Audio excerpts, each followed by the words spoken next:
in the Lone Star Land, with boots on my feet and dreams in my hand. A little sassy but a whole lot of grace. You'll see that fire when you look in my face. I'm a Texas girl with a heart so wide, family and friends always by my side. From the crack of dawn to the stars at night, I keep it real, keep my soul burning bright. Barbecue smoke, Friday night lights, cheering for the Astros under Texas skies. A little bit stubborn, a whole lot of charm. This big old heart will keep you warm. I'm a Texas girl with a heart so wide, family and friends always by my side. From the crack of dawn to the stars at night, I keep it real, keep my soul burning bright. Barbecue smoke, Friday night lights, cheering for the Astros under Texas skies. A little bit stubborn, a whole lot of charm. This big old heart will keep you warm. I'm a Texas girl with a heart so wide, family and friends always by my side. From the crack of dawn to the stars at night, I keep it real, keep my soul burning bright. From the blue bonnet fields to the city streets, every step I take feels like home to me. With a little sass and a lot of pride, this Texas girl's got nothing to hide. I'm a Texas girl with a heart so wide, family and friends always by my side. From the crack of dawn to the stars at night, I keep it real, keep my soul burning bright.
Gummy shoe prints, laid them down the street. Chocolate wrappers hiding secrets sweet. They don't miss a beat, they've got a knack. With licorice ropes pulling answers back. Twist the wrapper to reveal the truth. A sticky web spun by a candy sloop. No sour lies can escape the grip. These lollipops always crack the whip.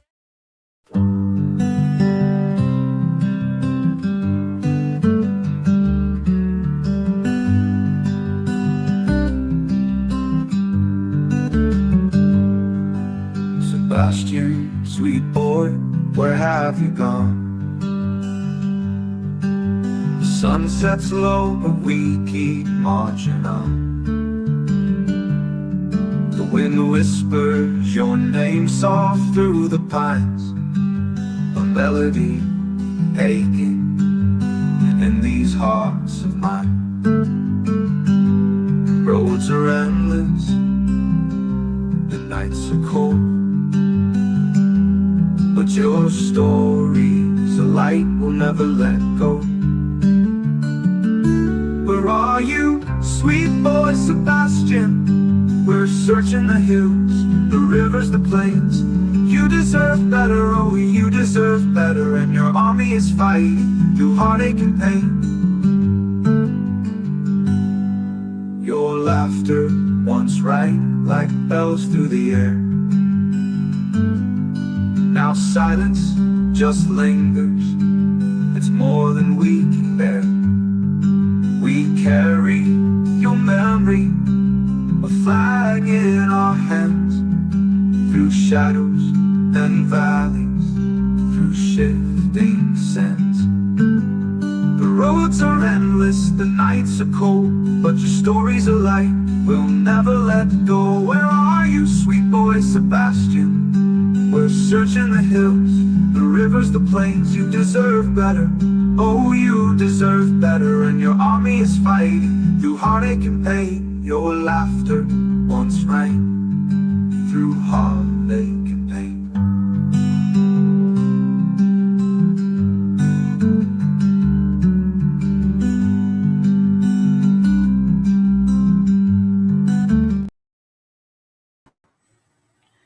Hello, my friends. How are y'all doing today? Happy New Year. I hope everybody had a really good time last night, brought in the new year, and just a brand new start. I'm excited for 2026 to see what it brings. And my prayers are that these children have their justice served, that they are found.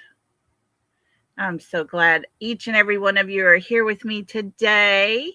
What a way to start the new year. Hello, TJ. Hey, Kathy, Michelle, Rhonda. Hey, Blue Eyes. So good y'all are with us. Hello, Cecilia. Jacqueline. Hello, hello. Just Jana. Hello to you. Good to have you. Wild Angel Roxy R. Hello to you. Lisa King. Hello. Lori. So good to have everybody. Let's see here. Peggy. Hello. Hello, hello. Hey, Holly.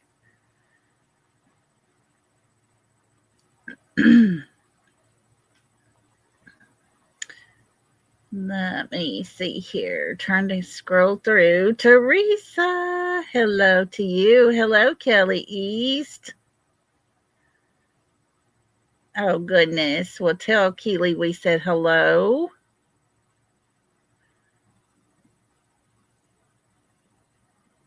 Let's see. Mama, how you doing? Pitter patter. Hello to you. Hey, Daniel. And Bluegrass Meadows. Hello to you. Good to have you. I'm out. How you doing? Good to see you. Let's see here. Anybody else sneaking in? Little Brat, how you doing? Good to have you with us. Got a secret. Hello to you. Good to see you today. Selena, so good to see you. Tap dancer Lizzie, hello, hello. Welcome, everybody. Those in the bushes just listening, thank you for being here. Appreciate y'all so much as well.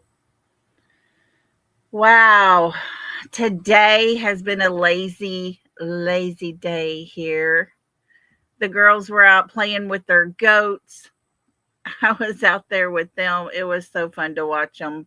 They try to work with them every day, walk them, get them used to walking, get them used to noise and other animals, and then, practice how they're going to stand when the judge comes by and all those things. And so every once in a while, they try to get out there and just play with them, run around in circles and jump up and all the things. And it was fun to watch that today. And then they've told me the corniest jokes on the planet. They think it's hilarious. And so we've been sending each other jokes back and forth, but it's been fun. Not anything really going on, but it's been so good just spending time with family. I tell you what though, I could sure take a nap, but I have fought through it. I'll probably be going to bed early tonight. I'm sleepy. Doing nothing makes you sleepy. Hey, little Miss Sharon. Hi, Connie. Good to have y'all. Yeah, their show is coming up. They'll have one this weekend, which is like these little ones that they can go to, and it's just practice for their big show, which is in March, at the end of March. So it is crunch time. They have lessons once a week that they go and work with someone to help them with all those things needed. So we shall see. But it's good responsibility for them. They have to feed them every day, they have to change their water, and they do that twice a day. Plus, in the middle, they have to work on their goats, as far as let their goats get familiar with them, learn how to walk them, all the things. And just a while ago, when I came upstairs, they were getting a bath and they were getting clipper cuts, where they cleaned up around their hooves and around their little chins and stuff. So they got all groomed up real nice and pretty.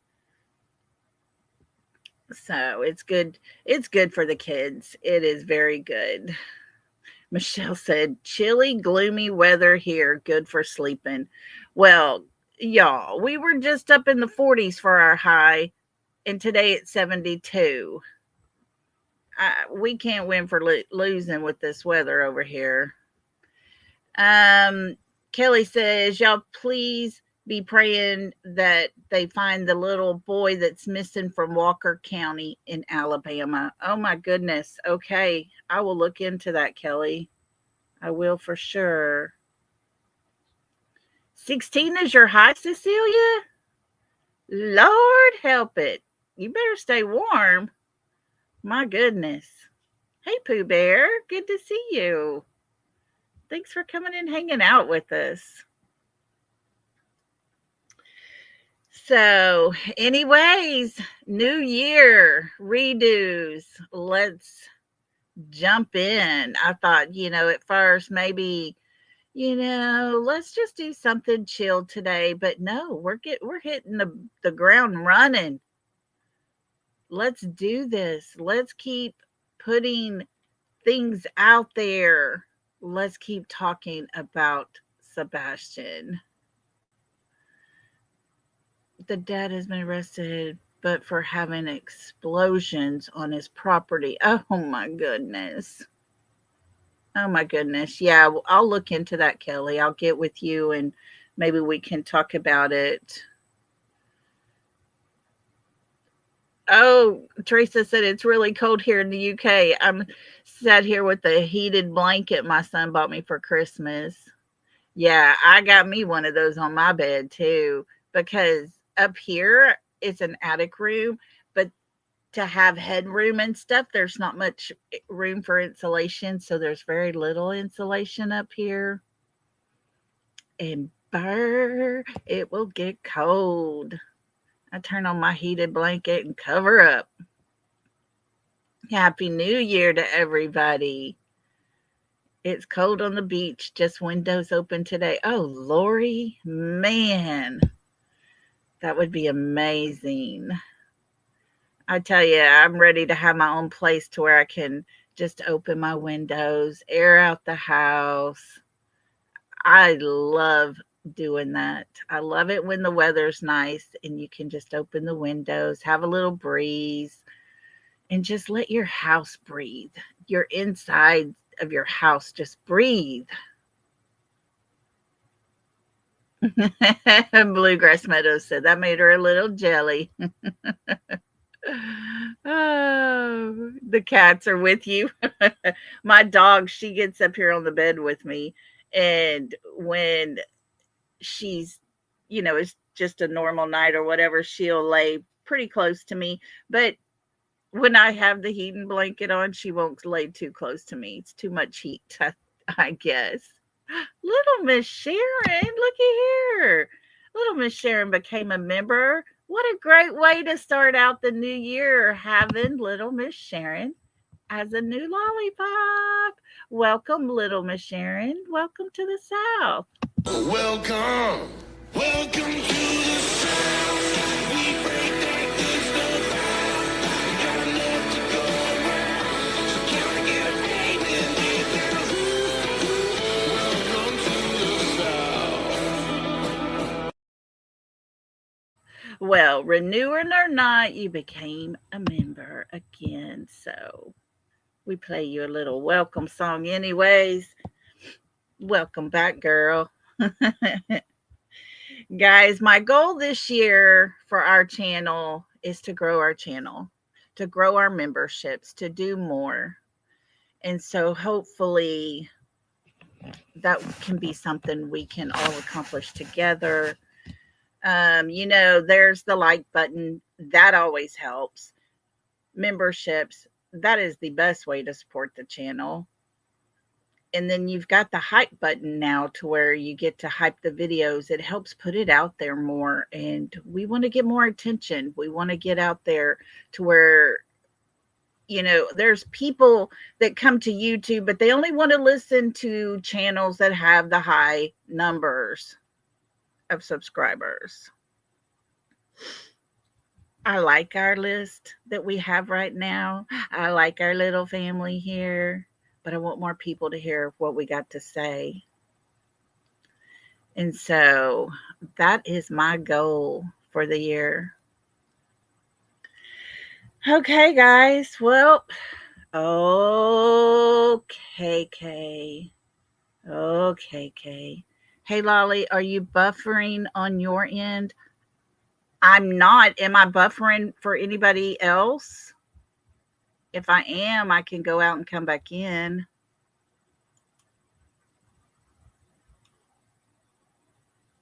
Okay. Okay. Pooh Bear, go out and come back in. Maybe it'll help. All righty. Okay. So, yep. Okay, Kay.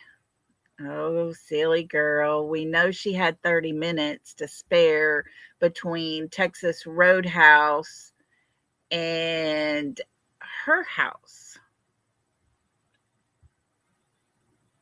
She got some explaining to do. And I thought today we would go back and look at a year ago where she had talked about Sebastian's birthday, and he would have been and she stopped herself, turned 16. He is now 17 years old. But Katie, who can't seem to get her story straight, who tells a different story every time she talks, I honestly believe that she lets things out of the bag per se, And so I thought today would be a good day to go over a few of the different types of people that analyze words that are said. So we're going to look at 3 different perspectives as to her words in this little short clip, but I think you're going to like it. So, hey, Kimberly, welcome to everybody coming in. Thank y'all for being here. I appreciate y'all. Okay, let's get us a little tiny music to play in the background. Gotta do all the things. Put up our copyright banner. And as always, before we ever do anything, we need to make sure we remind everybody, myself along with moderators, subscribers, and anyone in chat, express their opinions. On this channel, we present speculation, possibilities, and show things found for everyone to decide for themselves what opinion they have. We're here for helpful purposes only. We're not here for drama, for hate, or anything negative. Please respect all opinions. And my content is not to be used in a negative way at any time. So, with that being said, I'm going to put our little logo up there, our little lollipop from our t-shirt. So here we go, guys. Let's get this going. And all of these channels that we're about to watch, there's 3.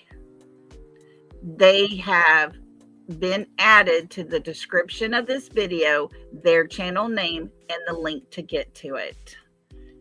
I at all times I always, encourage everybody what we listen to, definitely go check them out. Check out their channel.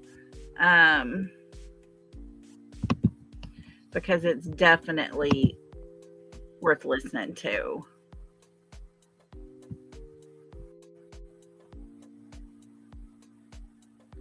Come on. The mother of missing boy Sebastian Rogers has given a new interview to the year anniversary of his disappearance. And as someone who studies words and the words that people use, some of the things she says make me curious. We are never going to stop searching. Welcome to Never a Truer Word, where we look at the words that people choose to use to see if they're telling the truth, the whole truth, and nothing but the truth, using my statement investigation process, which anyone can use to understand what people are saying and writing around them much more clearly. So, Sebastian.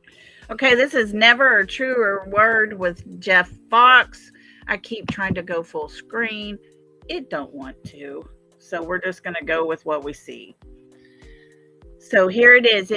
Like I said, go to the description on this video, click his link, and definitely check him out. He's got some good stuff to say.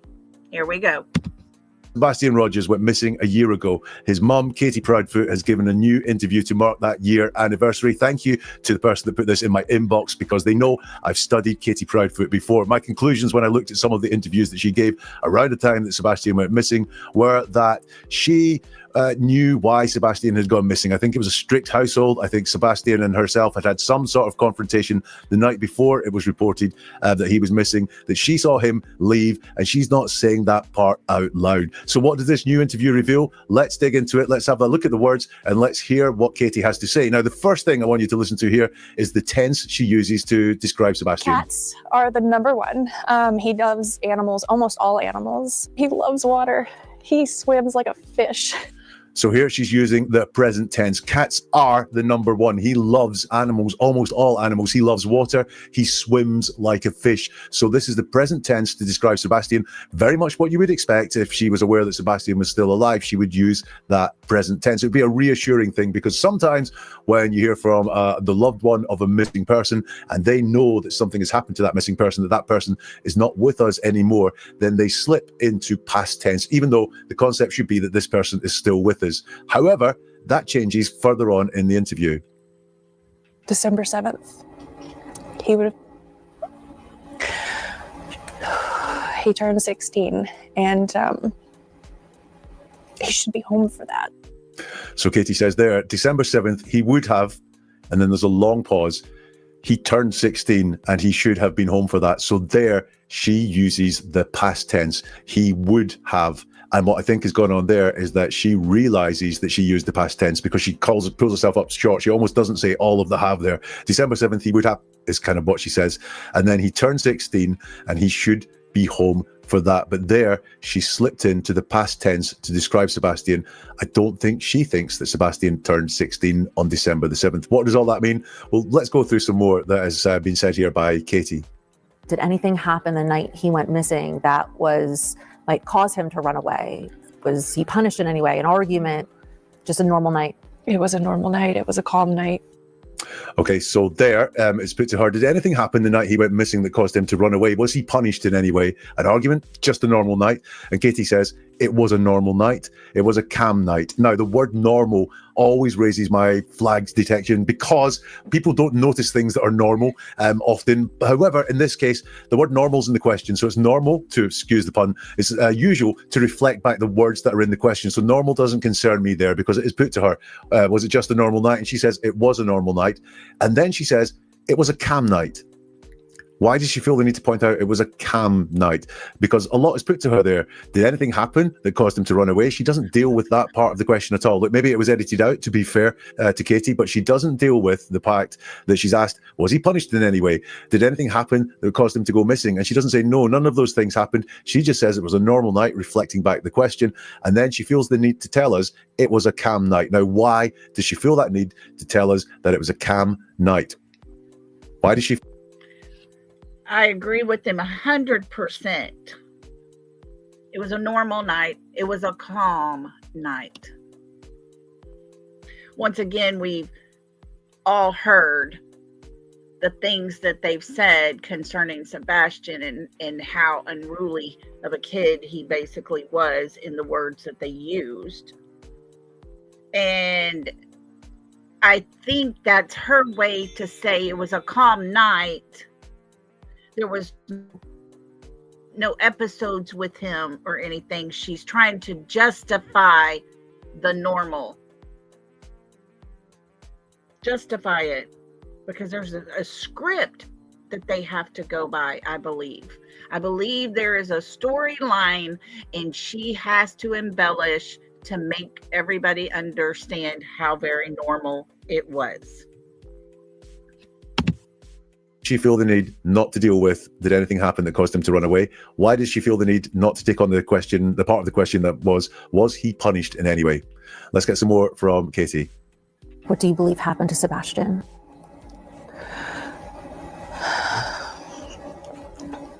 Unfortunately, over the last year, I have thought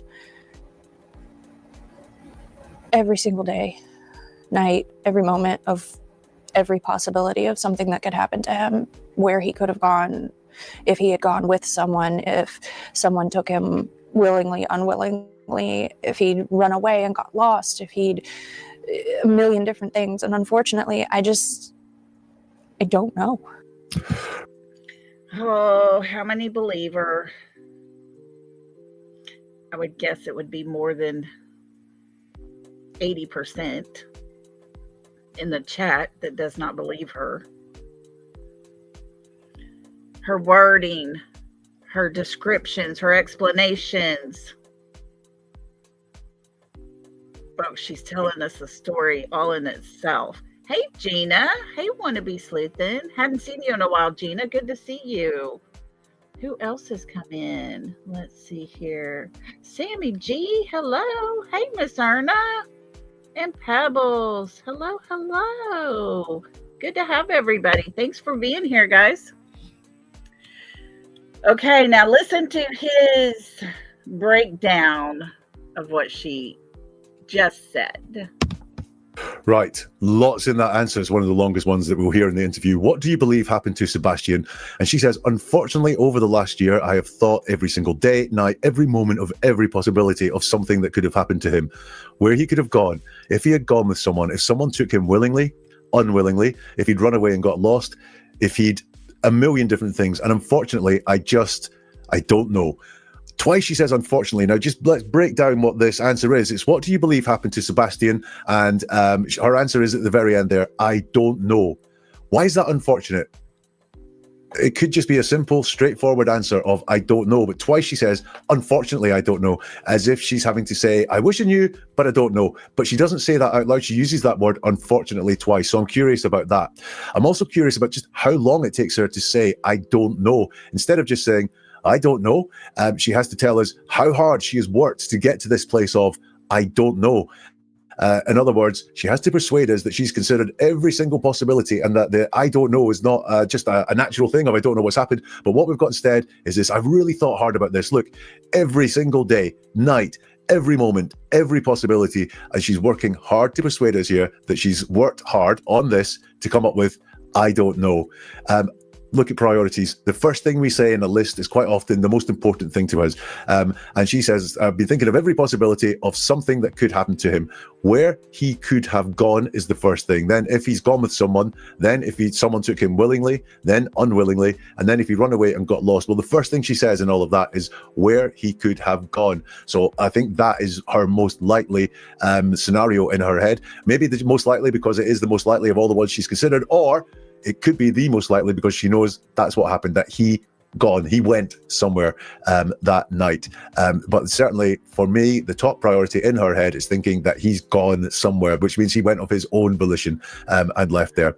If you look at the end, when she's listing all of these, she says, if he'd, and as if she's going to say another suggestion, but she can't think of any other suggestions. So she then goes on to say a million different things, just a catch-all phrase. But before that, she says, if he'd run away and got lost.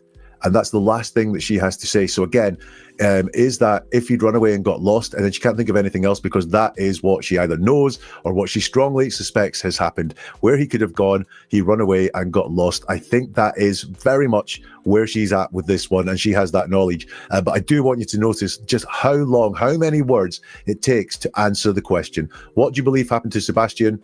I don't know. But however, she explains how hard she's worked. She tells us all the possibilities she's thought of. And then she says, I don't know at the very end of it. That, for me, is a contrived answer, and I think shows a lot about what is going on in Katie's head. Also, she's not asked, what do you think happened to Sebastian? But it's what you believe. And she doesn't quite take on the believe part of it ever. Let's get some more from... So she was asked, what do you believe happened? And she doesn't say that. She doesn't say anything to the belief. And he's gone. Basically, everything she listed in there says he's gone. He's gone. And I honestly believe that's because she knows he's gone. And to stop where she did before she says a million things, I believe she had to stay on script, and she realized she was rambling and she had to rein back in. That's just my opinion. Hello to everybody coming in. Thank you all for being here. Appreciate y'all. Like I said earlier, the links to this video, the channel Never a Truer Word with Jack Fox, is in the description of this video, so make sure y'all go sub up. And yeah, subconscious is leaking. That's it, Michelle. She starts to try really, really hard to convince her she has spent all this time running different scenarios in her head, when in all actuality she was on vacations, traveling all over. Katie Proudfoot. What do police tell you at this point? What do they think? Unfortunately, that they have zero evidence. Another interesting answer. What do police tell you at this point? What do they think? Then there's a long pause before she answers, and she says, unfortunately, that they have zero evidence. So let's break that down. Now, that long pause, what do police tell you at this point? What do they think? The long pause, why does she have to think for a long time before saying what the police are telling her, where the police are at? Why is there that long pause there? Is this the fact that she's not wanting to say the first thing that comes into her head, which is the truth, which is what the police are saying or what the police have let onto her? And instead she's thinking, how do I word this in a way that works out for me? Very potentially, that's what's happening. She says, unfortunately, so we have that word again. And then they have zero evidence. Evidence in this scenario is evidence of bad things happening, more than likely, not nice things happening. They have zero evidence. Evidence is of something happening. So I want to know, again, I think she's got this concept in her head that something happened, that Sebastian has left, and they have zero evidence to go on. It's not they have nothing to go on. She's not saying they've exhausted every avenue they can. It's they have zero evidence. You'll notice this is a compound question. There's two parts to it. What do police tell you at this point is number one, and what do they think is number two? And she only answers the first part of that question, which is what do police tell you? They have zero evidence. What do police think? She doesn't take on at all. She doesn't tell us what the police have told her the theories are. Why is that? Maybe the police haven't told her the theories. She doesn't say that. She doesn't say the police have not told me any theories. She wants to not take on that part of the question about what do the police think. Let's get some more from it. I would just... Yes, Holly says, unfortunately, that drives me insane. Unfortunately, my car is totaled. Not unfortunately about a missing kid. And I honestly believe in that statement about unfortunately zero evidence. That's her wishful thinking. That's their narrative. Remember, this is the same person sitting with her husband that says all three parents have been vetted and cleared. But we know that was a straight up lie. We know that they completely lied about that. What do the police think? They think Katie's lying. Go back and read, and re-listen to some of those interviews that were done. Eric Craddock mentions that Sebastian had no shoes on, according to his mother. And then he's asked about the shoes, and he says, I didn't say he didn't have shoes on. That's what his mother has said. They didn't believe her. She said he went missing that morning on the 26th. Their flyers now, TBI and FBI, have put the date of him being missing the day before, on Sunday. They don't believe Katie. Silly girl. Just like to tell my son that I love him, and to know that we are never going to stop searching. So that goes, I would just like to tell my son I love him, and to know that we are never going to stop searching. Well, why? Why would you never stop searching? Why would you never stop searching? Because if you know he's not going to be found. It's a very interesting way of describing that. It's not, we're never going to stop searching until he's found, or we're never going to stop working until he's home. It's just point blank, we are never going to stop searching. Wowza. We'll never stop searching. He breaks it down and tells us that's because she knows he will never be found. And he's right. They never say, we can't wait for you to walk in that door and you are safe and sound with us. No. They don't say, we'll never quit searching until we finally found you. No. I'm telling you guys, words mean a lot. At the very best, that suggests she thinks there's a futility in the search for Sebastian. So that's the highlights of the interview. That's the bits that I pulled out.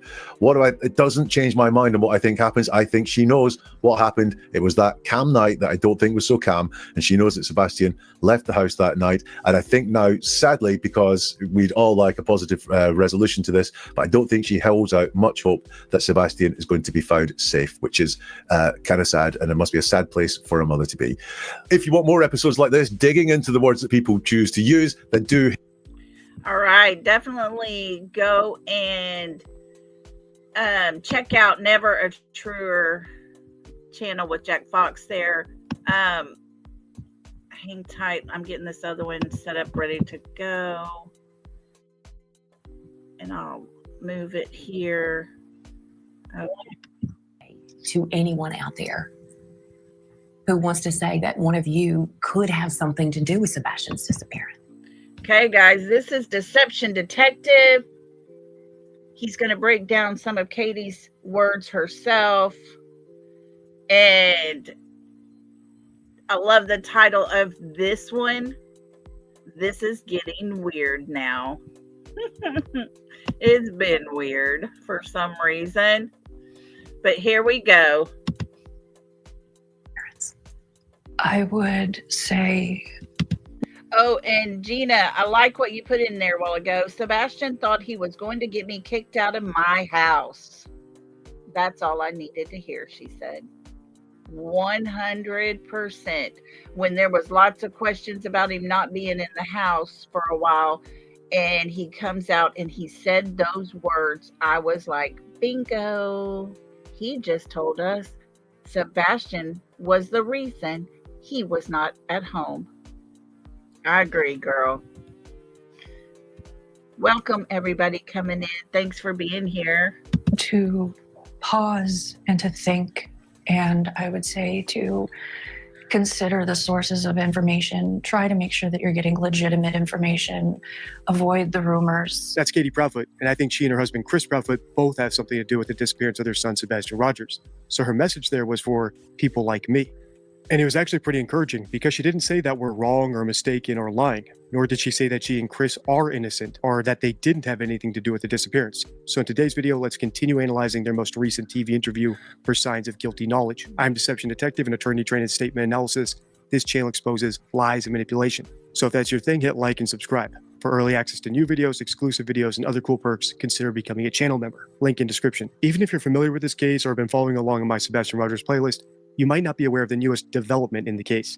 So here's a quick update, because they're about to touch on this new lead in this part of the interview. The teen with autism disappeared from his mom and stepdad's Hendersonville home in the overnight hours of February 26th. We do believe there's chances is Sebastian. We're just trying to find out if that could be the case. Steve Fisher, a private investigator hired by Katie and Chris Proudfoot, says this video that first aired on WSMV4 could be a new lead in the ongoing search for Sebastian. Video from the night Sebastian disappeared. We went through over 100 hours of surveillance, and it wasn't until Okay, is it just me, or do y'all laugh when y'all see him?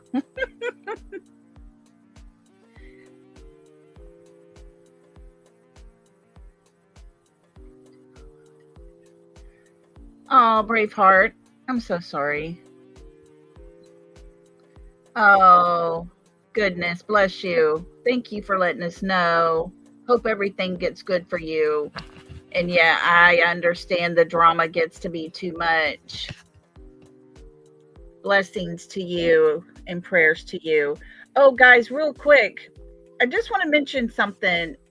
In one of my posts I made about New Year's, Cooper said that he had been dealing with a lot of health issues. So y'all keep Cooper on your prayer list. Okay? All right, let's listen here. And as we know, this video is nothing at all, because police debunked this in the first 48 hours. Sharon, that is so funny. He looks like Elmer Fudd.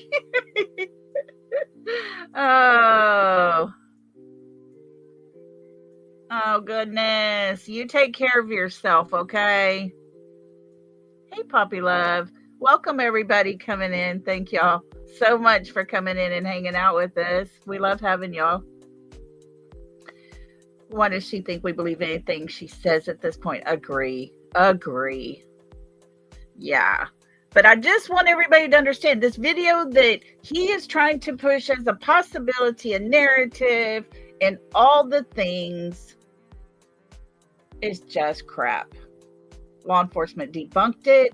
If Katie and Chris really wanted to know something about that video, they would have went and talked to the man themselves. He lives the street behind them, but they made no effort. This is just crap. So here we go. Let's finish this out. the third pass through the surveillance that we even spotted this person. And there's a person at 12:17 a.m. in the same neighborhood that Sebastian's from that walks southbound in the neighborhood, goes behind a vehicle. It appears that they're trying to stay out of sight of another person that's walking their dog, and then doubles back after it's clear. Fisher says he's working to learn if that person wearing dark clothing in the video is accounted for in the investigation. So the Proudfoot's own private investigator says that there might be video footage of him sneaking away in the middle of the night. Put a pin in that, because that's going to be important as we listen on. Finally, that's the narrative they've pushed this whole entire time, is that he snuck out, he ran away. They had to find something. They had to dig hard. They had to create something to make it look like Sebastian had wandered off. You know, it's just craziness. It is crazy. one last thing before we grab our deception decks and start analyzing Chris and Katie. I think Katie and Chris are studying my videos and adapting what they say in interviews to try to sound more innocent. And I'm aware of how self-centered that sounds, but many of you all who have been following this case since day one in far more minute detail than I have seem to agree. So when I point out some of those features like I'm about to do in a minute, just be aware that I'm only pointing it out because I think it's actually happening. All right, without further ado, let's listen. What is that message? I know we were talking earlier last week. Tell me what that message is that you want to make sure our viewers hear from you tonight. I want to thank everyone who is searching. I want to thank everyone who is spreading flyers, spreading awareness. I want to ask everyone. You're welcome, KK. not to forget. And I want to encourage people to keep helping and to keep bringing awareness, not only to our son, but to all of the missing children, because they all deserve to go home. And I would also like to say that if my son could hear it, that we love him. Ooh, every time she talks about Sebastian, she looks up. Her body tells on her. Her body tells.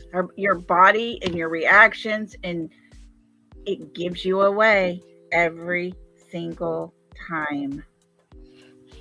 Him so much, and that we are going to keep searching. We are going to keep looking. We are going to find him, and we are going to bring him home.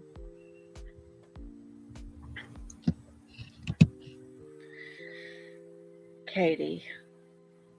Oh, Katie. Girl. I don't know. She's trying hard to be upset. She's trying really, really hard to grieve. I wonder right there at that very moment if she was looking down, recalling what actually happened to her son. Just asking a question.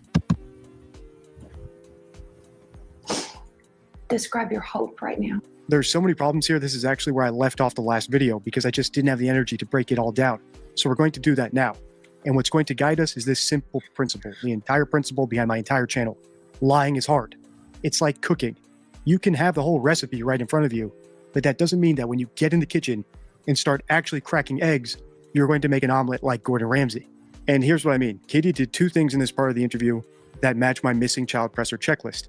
These are 7 things that I've noticed that innocent parents typically do spontaneously when they have an audience. For example, they have a call to action, like giving out a phone number to call if you spot their kid, or telling you where to go pick up flyers to help hang them, or giving out a website for people to go to register to become a volunteer. But all Katie did was say that she just wants people to keep helping. She didn't even ask for more people to start helping. In other words, it looks like she's following the recipe to sound innocent, but it's a lot harder than it seems. The other thing all the innocent parents we've analyzed on the channel do is they directly address their kid through the camera. And that's because, for all they know, their kid might be out there watching. This instinct is so strong, I even posted an example of Kyron Hormone's mother doing it through a billboard. I promise I will find you. I will never stop. Love, Mama. And while Katie did address Sebastian, she didn't directly address him. She told a journalist what she would say to him in the third person, which isn't the same thing. Woo! KK talking in the third person. Friends, I'm telling you right now, that woman has detached herself from her son. We saw it happening at the Texas Roadhouse video. I don't care who believes that there was such a special bond between the two of them sitting at Texas Roadhouse. Katie was preoccupied. She paid her son very little attention. We saw that with our very own eyes.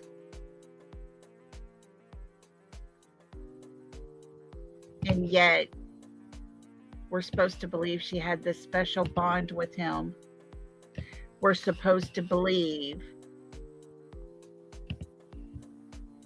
that she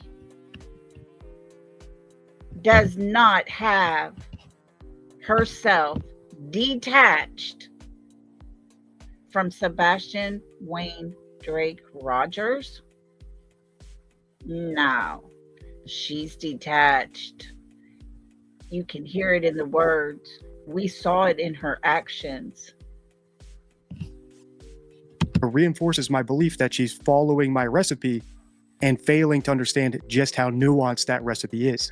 And when I hit play, I'm actually going to rewind a bit because you can see the exact moment this idea occurs to her, as though it literally were an item on a checklist. But before I do, I want to point out one final red flag in this segment. And that's when Katie talked about other missing children. Now, I can understand that if Sebastian's body had been recovered, or if he'd been missing for decades, and now these parents became advocates for missing children around the world. But he's only been missing for a year. So the last thing I would expect her to do is basically encourage volunteers to move on to other cases. All right, let's keep listening and pay attention right when I hit play. And I want to encourage people to keep helping and to keep bringing awareness, not only to our son, but to all of the missing children, because they all deserve to go home. And I would also like to say that if my son could hear it, that we love him so much, and that we are going to keep searching, we are going to keep looking, we are going to find him, and we are going to bring him home.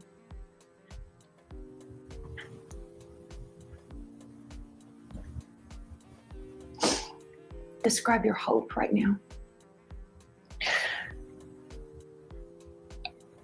I'm trying to be positive as I can, because I know that my son is out there.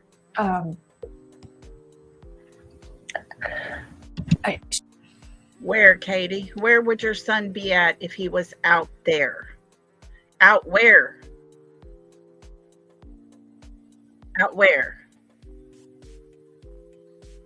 That's the question. And you, my dear, hold the key to all of it. I struggle to find words to even describe how it feels anymore, because it's a living nightmare, to be honest with you. But at the end of the day, it's not about me. It's about the fact that Sebastian is out there and that we are looking for him, and we're going to keep looking for him, and we are going to keep praying to God that he is okay. And we're gonna bring him home. Why don't you go do that, Katie? Why don't you go ahead and bring your son home? End all of this, Katie. End the nightmare that you're living in right now and be done with it. Go ahead and bring Sebastian home.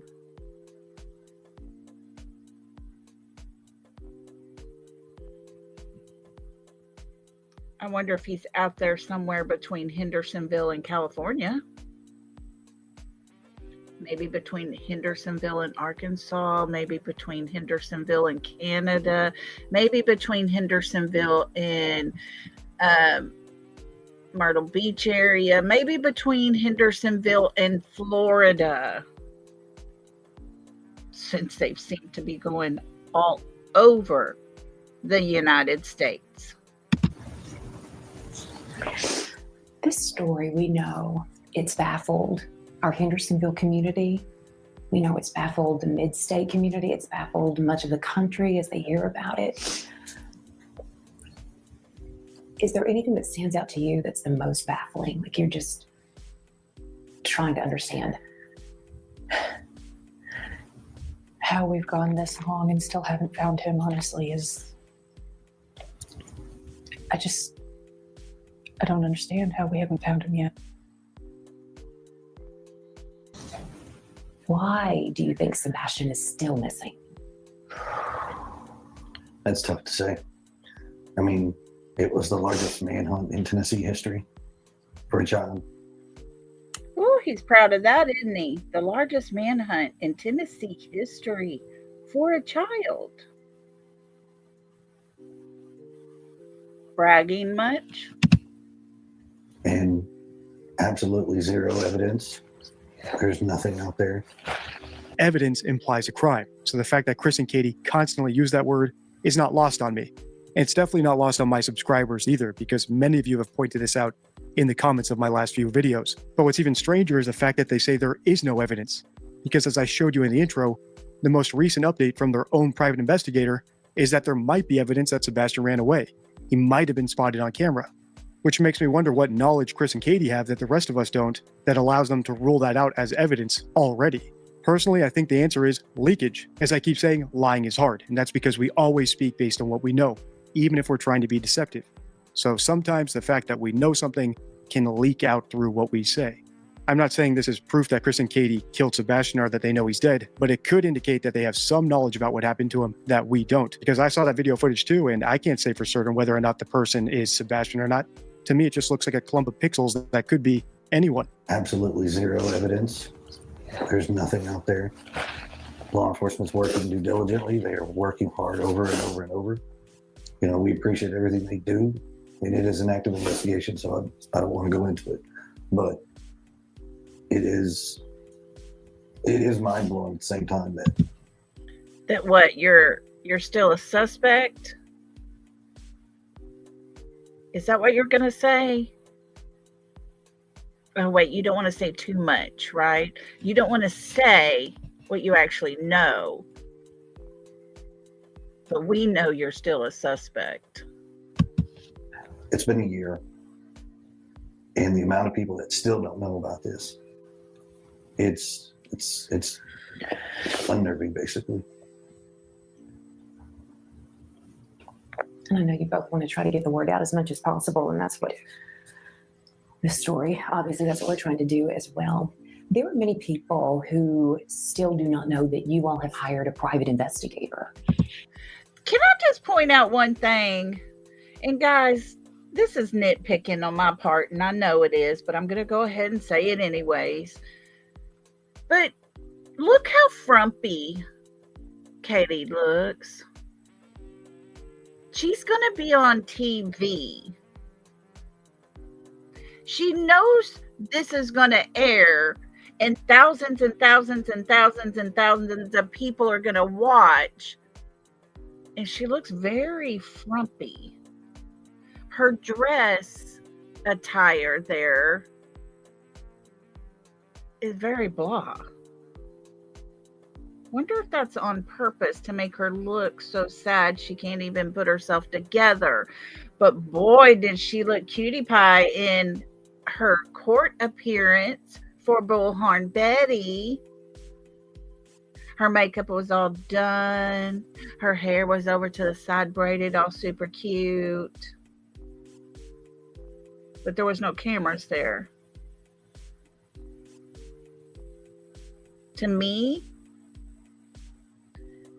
that's huge. Exactly, Michelle. She's got to look depressed and grumpy. She's got to convince. Yep, she looks all frazzled. Can't cope with it all. But boy, she could cope when she was in court. Just pointing that out. And like I say, I know that's nitpicking, but to me, she's playing a part here. She's playing a part. This grieving, distraught mother. That's what she's trying to portray. And it's a slap in the face to those of us mothers that have actually lived through that grief. What can you tell me about the video that he recently has discovered and wants to share? I know this has been shared with authorities now. Yes. It has. This is involving the neighborhood that you live in. Yeah. What can you tell me about that video? It's eye-opening to see that this is something that recently has surfaced, and it's been this long. It's just taken that long to find something. And what the video shows is kind of mind-boggling. We went from potentially not having a sighting to potentially having a sighting. Boy, do they look like they're excited to have a sighting? They have a potential sighting of their son who's been missing for 1 year, but they don't look very excited about it. It's hard to be excited about things when you know the truth, right? It just blows my mind. And it kind of changes, like, wait a minute, now we may have something to actually work off of and move forward with and see where this goes. Exercise every avenue to its fullest. No stone unturned. No stone unturned. And Katie, you told me earlier you were determined to get to the bottom of this, to get to the bottom of that video. Yeah, absolutely. Anything that could possibly be something that could lead us to him. We're going to keep looking. Oh, look at those eyes. They're not puffy.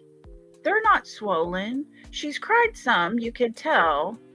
but she hadn't been crying every single day where she's going to need like preparation H to open her eyelids, like some of us mothers that were seriously grieving. Her eyes look very fresh. We're going to keep digging and keep finding and confirm if it is or isn't, because, I mean, if it's possible, then it's got to be confirmed. How hopeful are you that this video truly has something that could lead to finding Sebastian? In my last video, I pointed out something that Katie said, which I thought could potentially be leakage, or her revealing through her word choice that she knows that Sebastian is buried somewhere. And that's when she said, if he were to come in through the front door, she would bulldoze him with hugs. I pointed it out because it's such a bizarre choice of words and an expression I've never heard before. So you can imagine how my ears perked up in this video when she used these two expressions: leave no stone unturned, and we have to keep digging. Now, these expressions are far more common, but they have alternatives, and it's not like she was compelled to say them either. So as we continue listening on in this interview, we're going to listen out for words related to digging and hiding things in the earth, whether it's digging machinery or words related to the soil or anything along those lines. Digging machinery? Like the little mini excavator that Mr. Chris brought for Sebastian to dig a hole in their front yard. Like the bulldozer from the construction site. Yeah, just thinking. And if you caught any that I missed, drop them in the comments. In fact, on your screen now is a video that one of you told me about in the comments on my last video. It's Chris Proudfoot teaching Sebastian how to dig a hole with the mini excavator. This could all, of course, be totally coincidental, but if you followed my channel for a while, you'll know that leakage has allowed us to see around corners on multiple cases at this point. And if I were leading the search for Sebastian, I'd be allocating funds towards looking in the ground. Want to continue analyzing this case? Let me know by liking, commenting, and sharing this video. Till next time, stay true. All right. Definitely, if you have not, go sub up to Deception Detective. Now, this next one here that we're going to listen to, let me get this pulled up here and get it For bigger. me is that she makes the same mistake as Jack. Oh, and hold on. as- I got to get it. I don't know why it jumped. Hang tight. I'm pushing buttons again. we will see Diddy. She Let's see, did that take it all the way back? No. Here we go. Okay, this one here. Oh, good golly, hang tight. Let me look here. This is Practical Linguistics. Like I said, it's in the description of the video. Definitely check out the channel. But I'll say this. He has a different view than what the other two have had. He's actually got both of them here. We'll listen to his version of things. So here we go.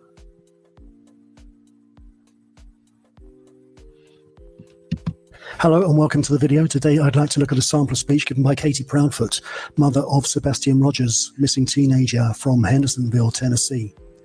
I have been looking around for a nice sample of speech given by Katie Proudfoot, and I stumbled upon Truer Words channel. That's the guy in the top left there, Jack, and Deception Detective, guy on the right there.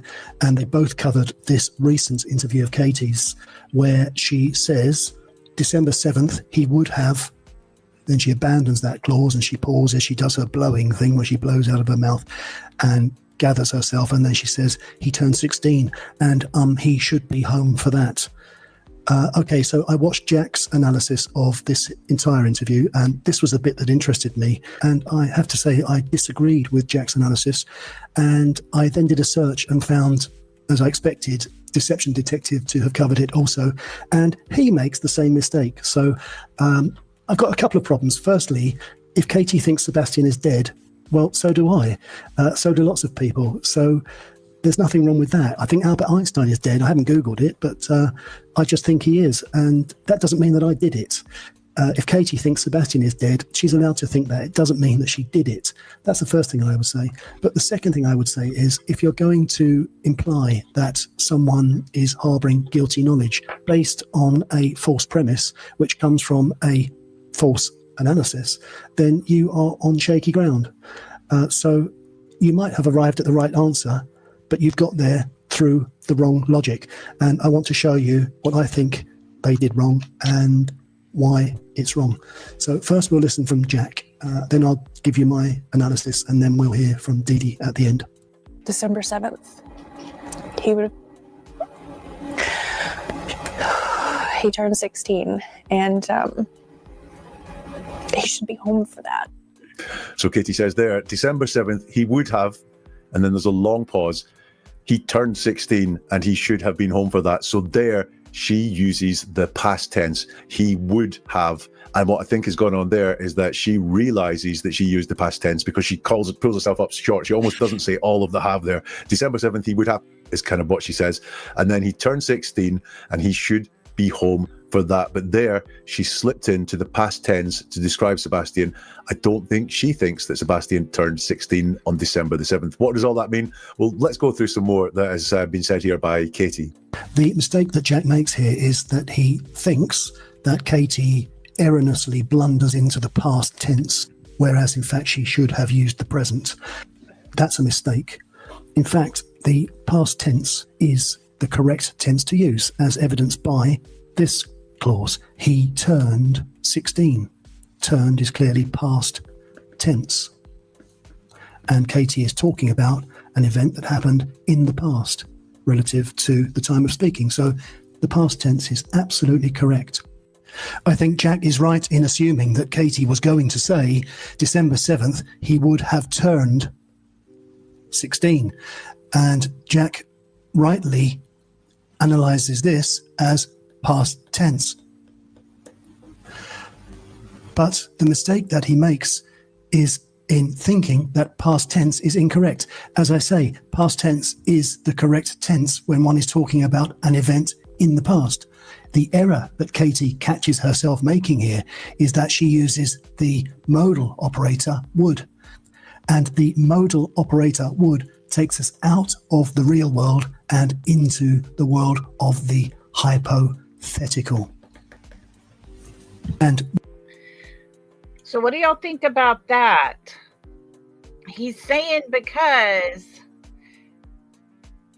she said he turned 16, which makes it in the past. Or would have, if she said he would have turned, it puts it in the hypothetical. I thought that was very interesting, and it gives us a whole different look at the breakdown of the words she's using. Yeah, she does that a lot too, doesn't she? When we use a hypothetical, there is always an extension or an enhancement, such as, but I think he's dead, or if he were alive. And that extension or enhancement does not have to be stated. When it is not stated, of course, it hangs around in the room like the proverbial elephant. And Katie is acutely aware of the fact that that is the error that she is blundering into. So she pulls herself out of it and goes into he turned 16, which is the same process without the hypothetical component. We're back into the real world with turned. But the irony for me is that she makes the same mistake as Jack and, as we will see, Dee Dee. She thinks that she has made an error of tense instead of one of modality. And she tries to correct that with the next statement, he should be home for that, which is, of course, the present tense. I think that she is filtering everything she says. That's what the looking up and breathing and blowing out is all about. It's about getting the words right, because I think that she's been watching channels like Dee Dee's and Jack's and I doubt if she's seen mine, but I think that she is acutely aware of the words that she is choosing, and she has probably heard that if you speak about your missing loved one in the past tense, that means that you have some guilty knowledge of what happened and that you think that your loved one is actually dead and all that stuff. As I say, I don't think that it is something that we can hold against Katie at this point. I mean, speech is all created in a context, and we are 1 year down the line. And as I said at the beginning, I think that she is within her rights to think that Sebastian might be dead, because I think that myself. So I like the way he put it as far as the breathing, the looking up, the recollecting herself, trying to get her words correctly. Friends, how many times have I said it in the past, and I'll continue to say it over and over and over and over? The truth never changes. You shouldn't have to stop and to collect your words to make sure they're agreeable for everyone. And if you're innocent, you don't care what people have to say about the words you use. So she is being overly cautious about what she's saying now, and quite ironically blundering into errors that she needn't make at all. Of course, what she needs to say here is he should have been home for that. Okay, that's the end of my analysis, but let's hear from Dee Dee now. December 7th, he would have, he turned 16, and he should be home for that. As I said in the intro, it's not a great sign that Katie talks about Sebastian in the past tense, even if it's just a slip up every now and then. And that's because we always speak based on what we know. So if a mother knows that her son is dead, or believes that he's dead for some reason, it often slips out through her words. And Katie actually looked like she was aware that she was doing it and huffed and almost made a big deal about correcting herself. So does this mean that she killed Sebastian and she knows something happened to him? No, not necessarily, but we're just taking note of it. It's even a card in the deception deck. And that's because Susan Smith in 1996 famously talked about her sons in the past tense, when at the time, just like Sebastian, they were just missing. So even though we're only 1 minute into this heavily edited interview, we already have Katie violating the first rule on my missing presser checklist, talking about the kid in the past tense. All right, guys. There we go. 3 different viewpoints on the words that Katie has said. Okay, Kay. Oh. Bless her heart. She just can't get anything the same. Ooh, Michelle says, but sometimes the fear of losing her freedom by her own actions will override the mom instinct. 100%. 100%. You know, I always, yes, Piano Girl, I compare her to Susan Smith a lot. And I think the day will come when we can say, told you so. Because there is no grief handbook. There's no particular way you have to grieve. I get that. But there is a time when a mother loses a child that she can't function. And just imagine not knowing where your child is at. That's excruciating pain to live with. But it didn't stop her from going on vacation 8 days later. Didn't stop her from going to a biker rally with another YouTube content creator and having fun. Didn't stop her from going to Disneyland with her stepdaughter. Didn't stop her for having lunch with the girls while she was in Florida. Didn't stop her from driving all over to California and back all over the place. Didn't stop her for going to Canada and celebrating Christmas with her in-laws. You see, folks, a grieving mother can barely function at the holidays.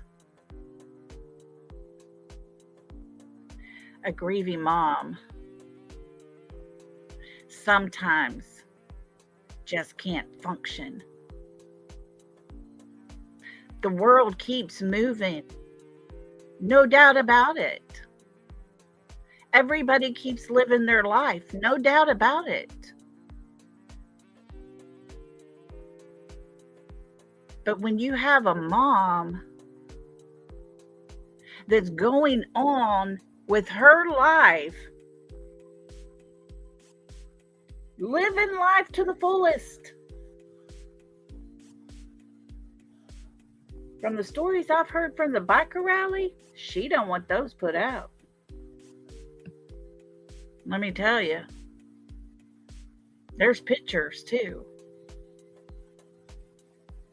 Gina says, didn't stop her from taking her fine Sebastian magnet off her car. She didn't want to be seen. She didn't want anybody to know who she was. I'm here to tell you,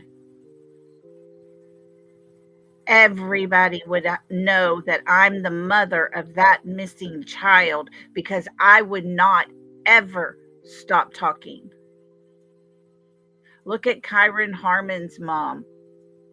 He went missing almost 17 years ago. She is still wearing her shirt with his picture. She is still having awareness brought to his case. She will have car washes. And as people are getting their car washed, they're seeing his poster everywhere. People standing on the side of the road. One has a sign that says car wash. The other has his picture missing.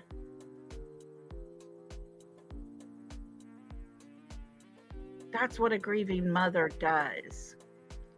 She doesn't run away from the home where she actually lost a child from. She doesn't run away from those memories that are haunting her. A mother stays because her child might come home to her. A mother doesn't pack up and leave because they get tired of people driving past their house. Who the hell cares as long as they can help find your child? But by golly, don't put up no flyers anywhere around there. You be going to court.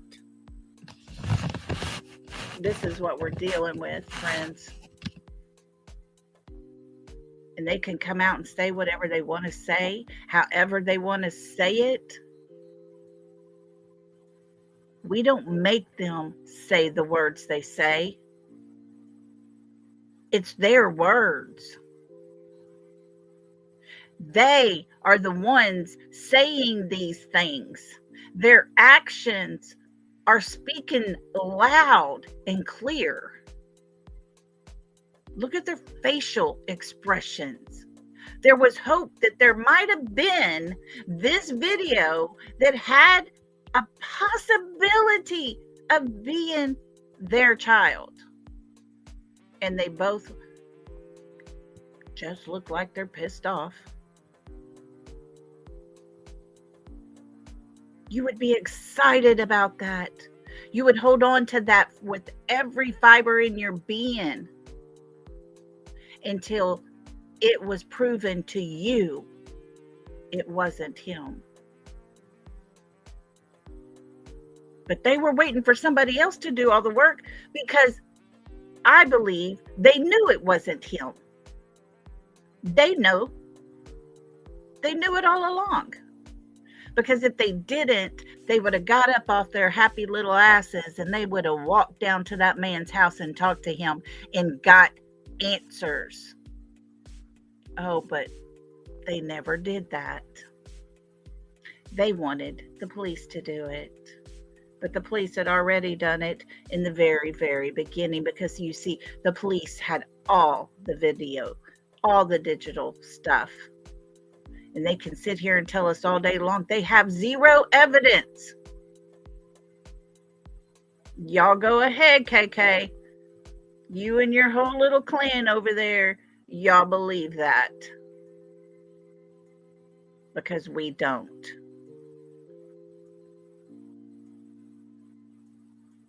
We don't. It's crazy. It's sickening to have a mother of a missing child who tries so hard, so hard to look like a grieving mother.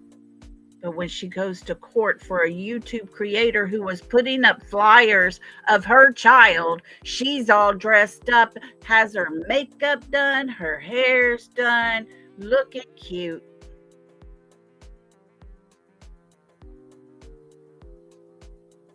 Give me a break.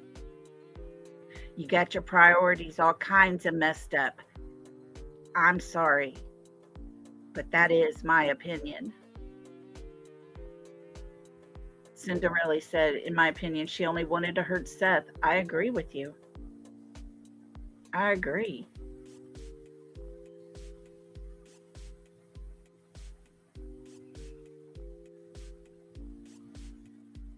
You know, yeah, Disneyland. Who does that?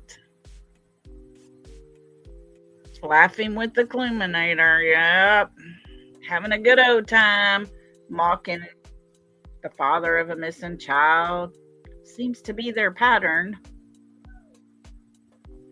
And yet we're not supposed to question any of that because we're bad, right? Yeah, okay. Okay. But Pink Warrior, while she was in Florida there, I got a picture sent to me where she was having brunch with the girls. Smiling up a storm. Sitting at that table with all those girls. All of her friends. Yeah, she's a grieving mother, all right.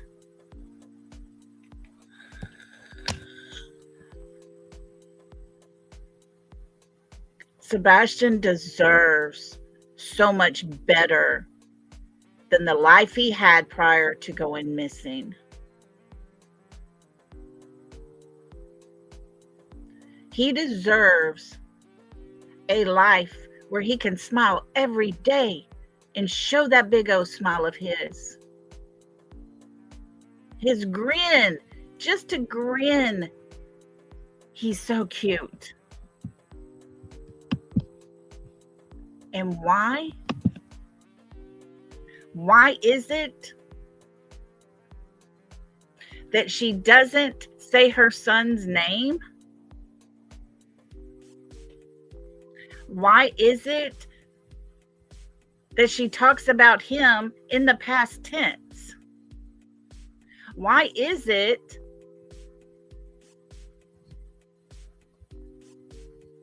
that his mother spent an extra 30 minutes driving around, doing something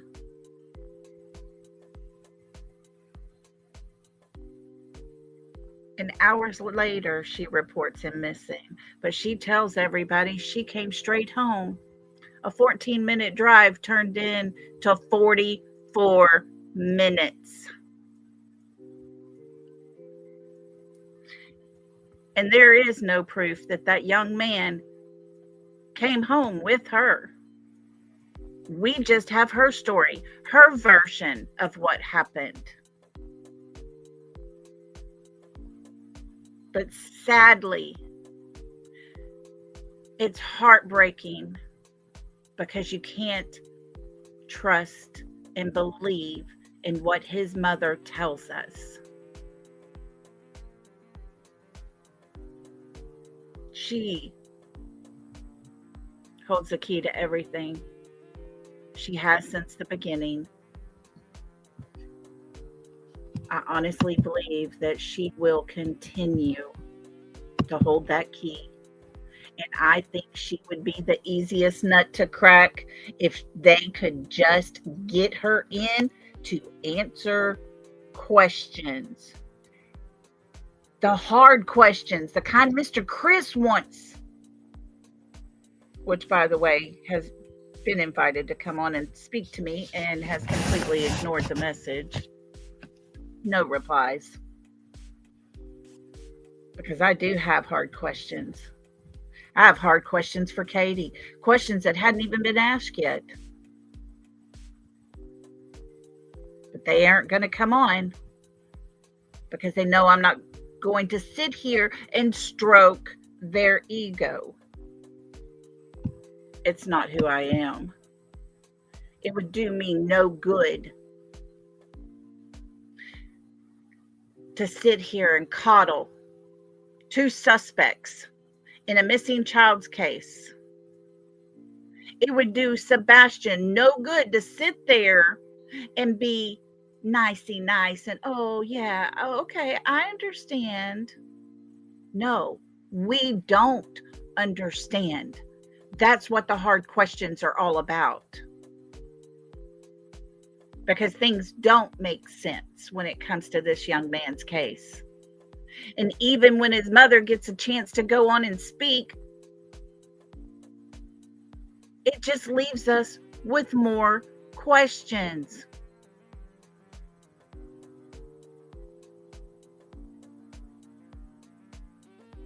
I'm sorry, guys, but my son passed away when he was 27 years old.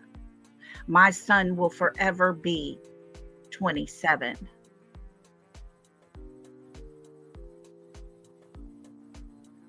This coming April,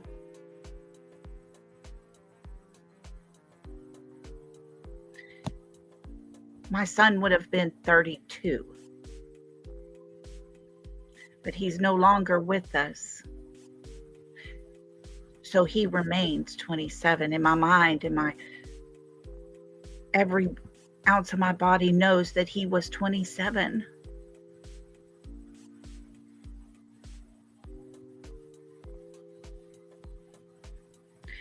That coming April, he would have had a different number, but he doesn't. And only a mother who knows that pain so well, in my opinion, uses the words he would have.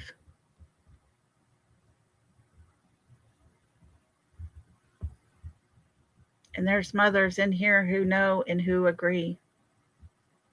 They understand that because, unfortunately, there's more of us than I would ever wish for.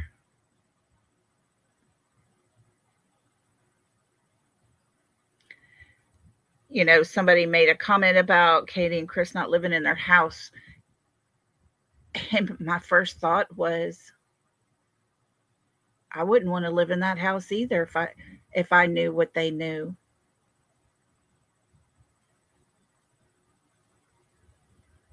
Exactly, Bugsy. Exactly. You know, I'm not saying he is no longer alive. I'm not saying that he's living somewhere, being happy and healthy and taken care of and all the things. I don't know. I don't know. None of us know. But I do believe Katie and Chris Proudfoot absolutely, without a doubt, know. And if Blue Eyes is still in here, she will testify to this. she spoke to them on the phone with that sighting at Grandfather's Mountain. Katie was begging her to go look because she offered. Blue Eyes offered to go look. Katie's saying, that's my son, that's my son. And Chris's words were, you know that's not him. Well, how was Katie supposed to know that, Chris? Was I correct on that, Blue?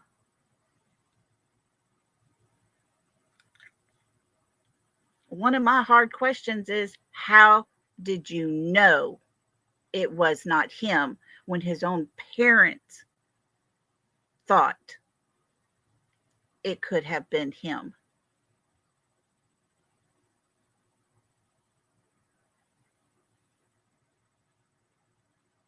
They know. They know. And if Katie is in denial, Mr. Chris is keeping her in check. When I heard about that conversation and was told about it, all I could think of was Chris was keeping her in check. Oh yeah, Bugsy. Yep, there is. She's still around.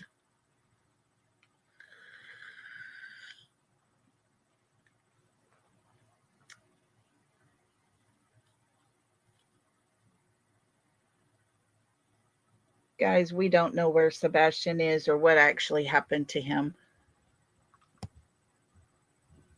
We know things aren't adding up. We know the only version that we have are the words that his mother and stepfather have told us.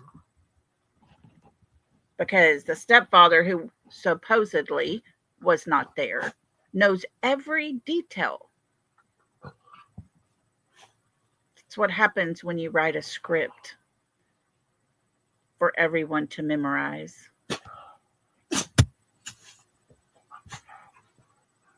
She lives in Texas, Bugsy.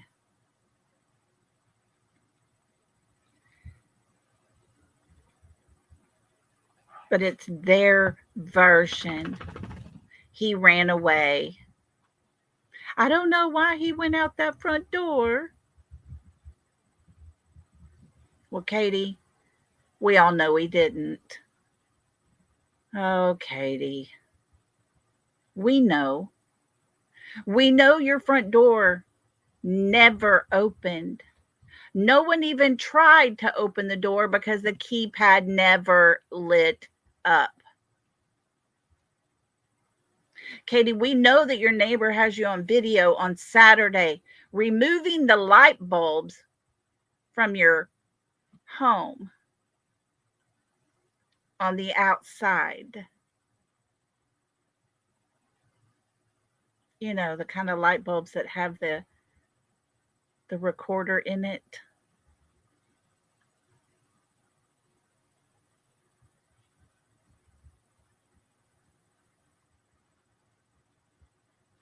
Yeah, Blue Eye says we have to look at it this way. We know that 50-50 no longer with us or put somewhere. If he comes home at 18, what will they do to keep him quiet about where he was? Scary to think about, isn't it? Because I'm here to tell you, we already showed it. We already pulled it up and read it. If there was a crime that happened to him while he was underage in the state of Tennessee, they can still be charged.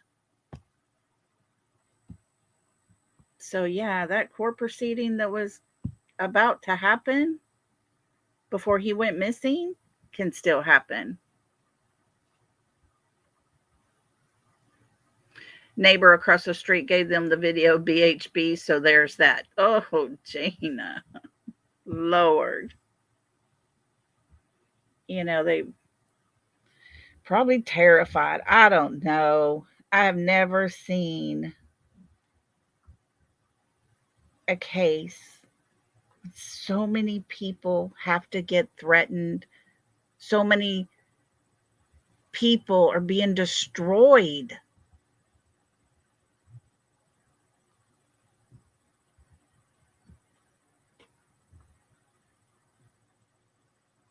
But that's what we see in Sebastian's case, unfortunately.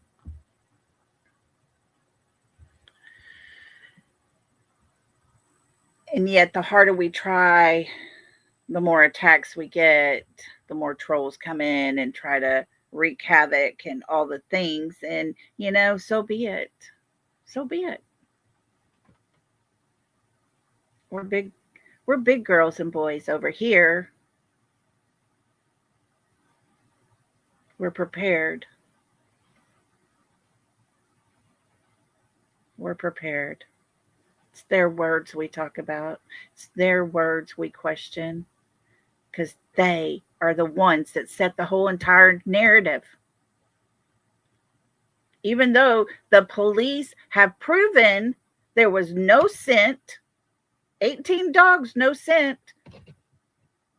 We listened yesterday to that little news clip. There were footprints leading away from the backyard, but it didn't take them anywhere. They faded out. But the dogs didn't pick up on that scent, so those weren't Sebastian's footprints. So if they tried to make it look that way, they failed, because the dogs came in and proved it wrong. Never been seen anywhere. But don't forget, Mr. Chris knew the cameras to get past, to get out of town without being seen, because cameras were down, remember? So nobody would see him coming and going if he went that way, right? But don't worry. They have identified the vehicles that pinged the night before. The early morning hours in the dark of night. Mr. Chris tried hard to make us understand that was 1:30 that day when he came home. Well, hell no, it was not. They've already told us it was the night before. They didn't need anything that day because he was already gone. But boy, they spin a narrative. They try super duper hard to push that narrative. KP said it was a dark night.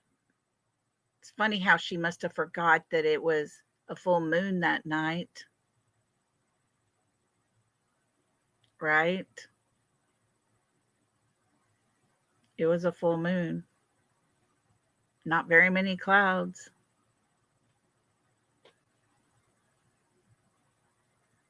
$5D, yes. If you go to the description of that video from yesterday, the link to his channel is there in that description. TJ, can you get 5D's link and put it in chat so Jacqueline can grab it? 5D does amazing work. Amazing work. Yeah, a super bright waning gibbous moon. Yeah, there you go. There you go. But when you get to an area that's surrounded by trees, kind of like that cemetery area or that backyard area, you might need a little extra light to see. Therefore, headlamps come in handy. There you go, Jacqueline. TJ just dropped the link to his channel. Yeah, 5D is super good. Puts out a lot of good stuff. So, yeah, folks, we have just shy of 2 months.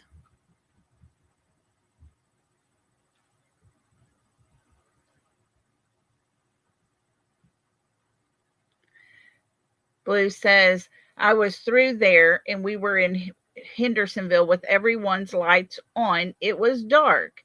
Agree.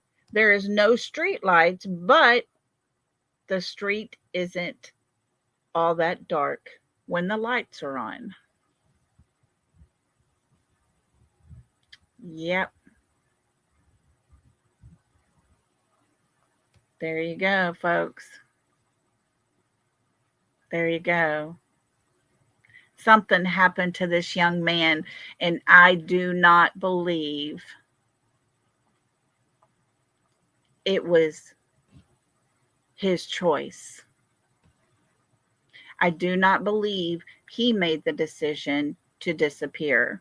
I do not believe that he walked out that front door off of Mr. Chris's front porch and poof, disappeared like a ninja. I don't believe it. And Gina, no one on my street keeps the light on except for us. This is a weird place. Oh, goodness. We forgive you, Gina, for living in a weird place.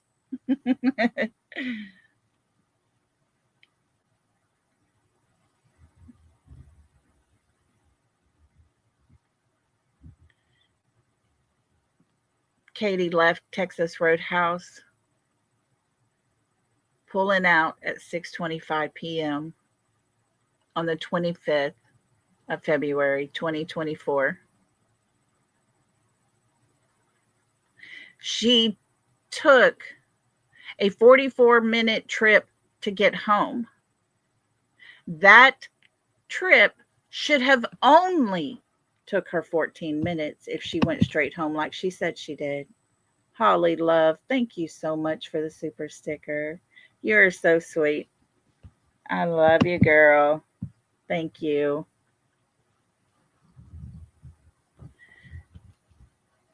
14-minute trip is all that it should have took. But it took Katie 44 minutes. 30 minutes of what? She drives in, pulls her car into the driveway, pulls it into the garage, shuts the garage door before any door opened. Was he sitting in there with her in that car? Or was he not in there? Is the dash cam thing when they first left Texas Roadhouse? Did she turn it off after that?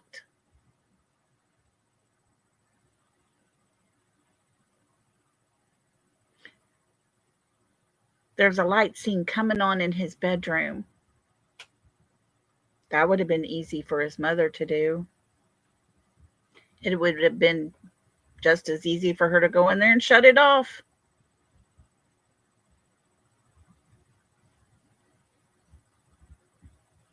It would have been very easy. The clothes he had on at Texas Roadhouse were there and accounted for. And so was his shoes. Well, we know there was activity at 3 o'clock in the morning in the courtyard area behind their home. We know there was more activity over in the cemetery area shortly after all the activity in the backyard. If he had been passed off, she could have had another set of clothes ready for him to change into, and she take those back home. Guys, this is not hard. It's not hard to figure a scenario out.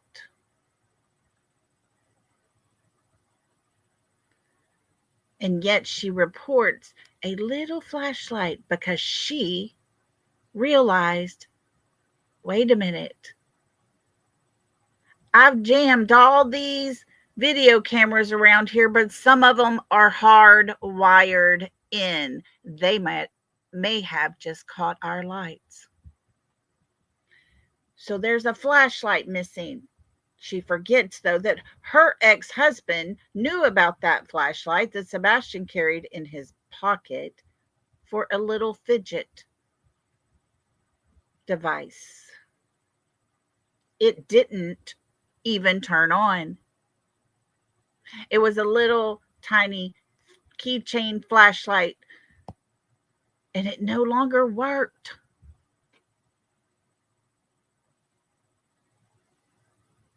Oh, I know it, Gina. Oh, his little voice. Man, that was hard to hear. Oh yeah, NorCal. She didn't get home till 7:09. We have the pictures of. Hold on just a minute, guys. Okay, my dog got stuck. Hold on, let me go help her out.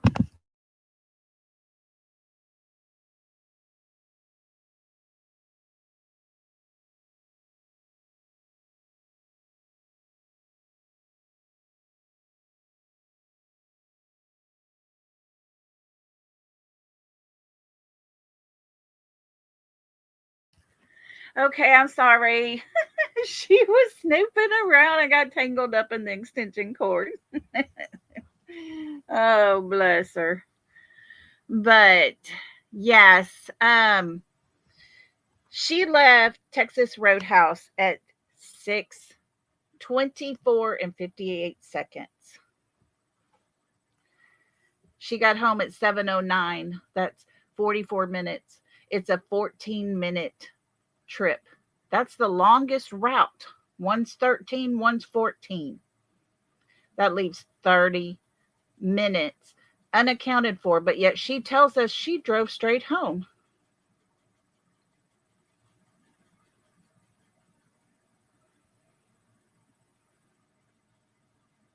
So, yeah, unaccounted for.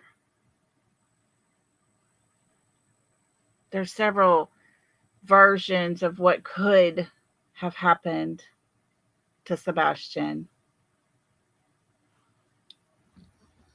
Several versions. Some possibly could end up well, some could be not so well, and some can be very, very sad. The question is, where is Sebastian Rogers? Where is he at almost 2 years later?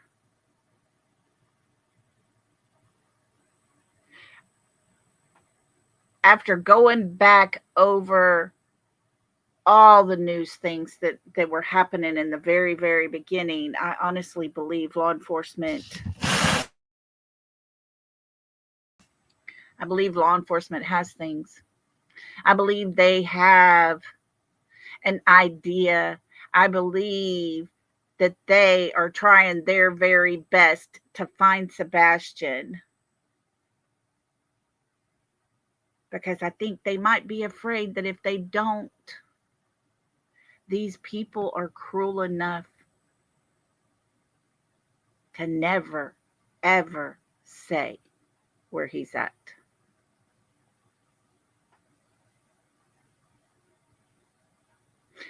I personally think if they were to get Katie in there, they were to get Mr. Chris alone in there, wear him down a little bit, one of them's going to break and the other one's going to go down for it.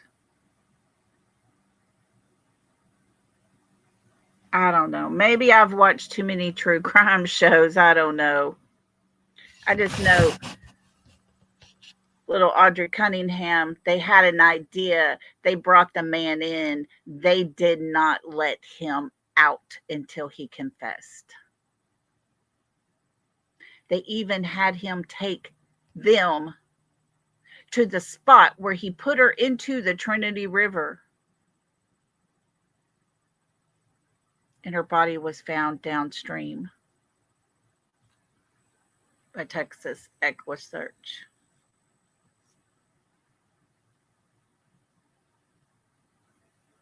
He was in no way acting like he was guilty. He was just out buying donuts. And they met him as he came out of the donut shop.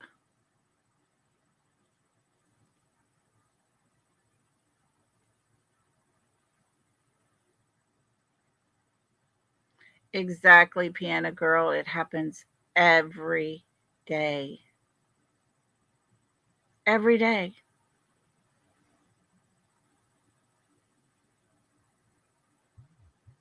Could you imagine if you stop and think about Chris Watts, who unalived his wife and his 2 baby girls, disposed of them, comes home and files a report she's missing. Something's not right here. Oh, he's talking to people. He's out there. He's letting them come in. All the things. And we saw his reaction when his neighbor across the street shows his truck backing up to the garage in the middle of the night. He knew he was caught. Can you imagine Katie and Chris's response when they saw the flashlight video? Lord help them. Friends, I tell y'all all the time on here that, I don't play the drama stuff, because to be involved in drama, you have to be embellishing on things. You have to make things sound worse than they are. You have to play a game. And most of the time, that game has to do with other people's lives.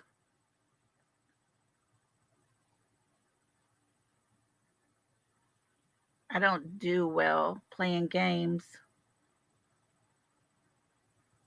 I look at what we have right in front of us, the facts that we have, the things that we hear, the things that we see, and take it from there. Because, see, those lies, when you present them as facts, like a lot of these parents that unalive their children do, it catches up to you. And it makes life 1,000 times harder on you, the liar, the one embellishing so much more than it needs to be. Just tell the truth, because the truth will never, ever change. The truth always remains the same. You don't have to stop about it.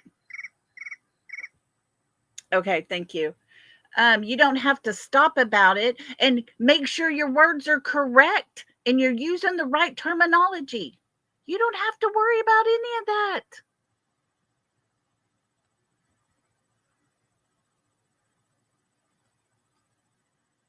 Because the truth is what it is. And unfortunately, Sebastian has people that want to hold on to that truth. And I believe that is because their lives will be destroyed when it comes out. That's just my opinion. Well, guys, I do appreciate you being here with me, hanging out, all your thoughts and your opinions and, everything. Guys, y'all are amazing. I love you guys so much. I'm looking forward to a new year, doing what we can to help this young man right here in front of us, because he's the reason we're here. He's the reason that we are trying so hard to break things down. I hope y'all have a super great rest of your brand new day for the brand new year. Join me tomorrow as we dig in and find some more to talk about. Y'all be safe out on these streets. Take care of yourselves. And remember, it's do-over time. Let's do it different. Let's do it right. Let's do it for the right reasons. Mob Crew is going live. If anybody wants to join all of us over there, come on over.